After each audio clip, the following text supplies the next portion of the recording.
but with the rucksack on. Lean. So, vegans and plant-based dieters, how do you lose weight without restricting your diet? There's a lot of noise out there now, isn't there, in the online plant-based space? If you want to lose weight, you can't eat those fats. You can't eat those healthy fat sources. You've got to do the 50-50 plate. No nuts, seeds, avocados, and whatnot. For your veggies, don't eat starchy veggies. They don't count as veggies, so on and so forth. What do we do with all of this? People promoting intermittent fasting and whatnot in the plant-based space.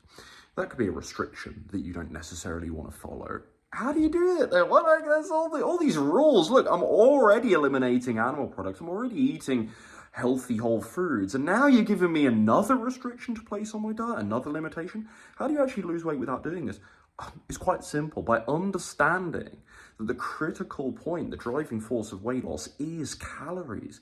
People don't like talking about this in the plant-based space, right? But the reason why nutritarian and the starch solution, or something more sort of Dr. Greger-esque, the reason why these different approaches work for weight loss and why they produce some results, some great results for many vegans and plant-based dieters, it might not be working for you right now, but for many vegans and plant-based dieters, is because they make it easier to be in a calorie deficit. Lots of whole plant foods tend to have a low caloric density anyway, and that's one of many reasons why this approach is so incredible for weight loss.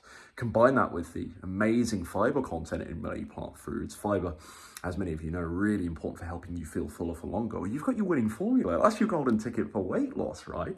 So how do you actually lose weight without restricting your diet and having, a bit of healthy fat, some nuts, some seeds, some avocados, not having to do the 50-50 plate, enjoying those starchy veggies like butternut squash and whatnot without too much fear, and putting together a meal that you'll actually enjoy and find satiating? Well, by understanding that it's all about being in a calorie deficit, and you can do that on nutritarian, you can do that on starch solution, you can do that on Dr. Greger's approach, you can do that with more Ryan Adams Slim and Sustain approach. Once you understand that it's about the calories, and that dictates your success. Not your macronutrients, not how many grams of fat you eat per day, not how much avocado you smear on your lovely whole wheat toast every morning. That's not going to dictate weight loss on its own. It might contribute to your results at the end of every day, but only through this sort of calorie lens of, well, how many calories does that contribute to my diet?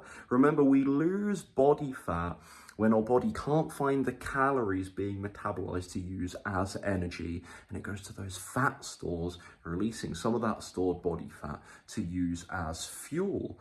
You can't do that if you're eating excessive amounts of calories every day, regardless. So the reason why you might not be seeing results on the starch solution, you might not be seeing results on nutritarian, is because, yeah, you're eating cleanly and you're checking the boxes of that particular sort of sub-plant-based diet trend, but you're still eating in a surplus or at maintenance calories, and so your body's like, okay, we've got everything we need here. We don't need to tap into those fat stores and release that stored body fat as energy. So again, once more, how do you lose weight without restricting your diet as a plant-based dieter? How can you just eat what you want and still get results?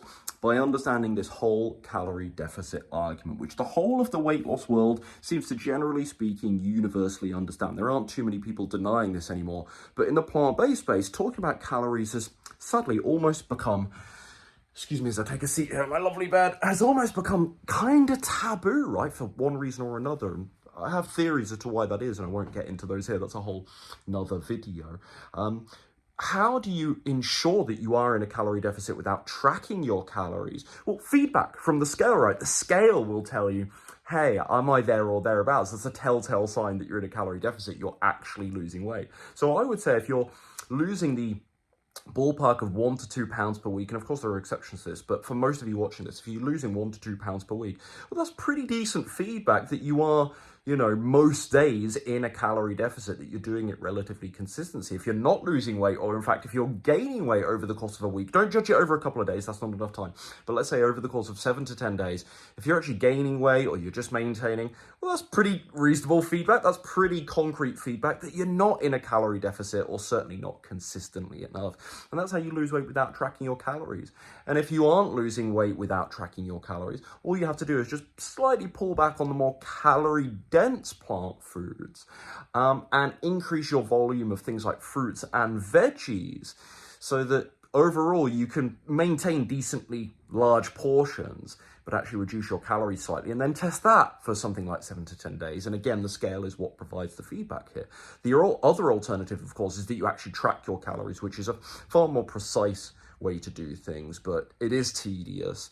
Some people report that it can worsen their relationship with food, which I totally understand. So I would understand if you don't want to do that. And I didn't track my calories to lose weight, but I still understood that this was a calorie issue. And when I was having success on a plant-based diet, I was under no illusion that it was because anything other than, oh, I'm in a calorie deficit, and this approach makes it easy to be in a calorie deficit, but I can still have some nuts and some seeds and some nut butter and avocado and some bread and whole wheat pasta. I can still eat these things so long as at the end of the day, I'm in that calorie deficit. And that's what makes or break weight loss. Not all these rules that everyone gives all the time, like you must do the 50-50 plate, otherwise you won't lose weight. You must treat starchy vegetables as a starch source rather than a vegetable source. No, it's about your calories at the end of every day anyway. That's what is going to make or break your success. If you want a greater, more in-depth breakdown of this whole calorie argument and how to track it for yourself, that is just one of the steps in my new guide that I detail in the No BS Guide to Vegan Weight Loss, which is now out. I'll put the link down in the description box. I was going to say comment section, but in the description box down below. So check out that for more info on this and more no nonsense, because there's a lot of dogma. This is the ironic thing about the plant-based space, where we're always talking about the science. There's a lot of dogma, a lot of myths still in this space when it comes to losing weight. So I cut through a lot of that nonsense in my new ebook here. So check that out down below, but I hope this helps you out.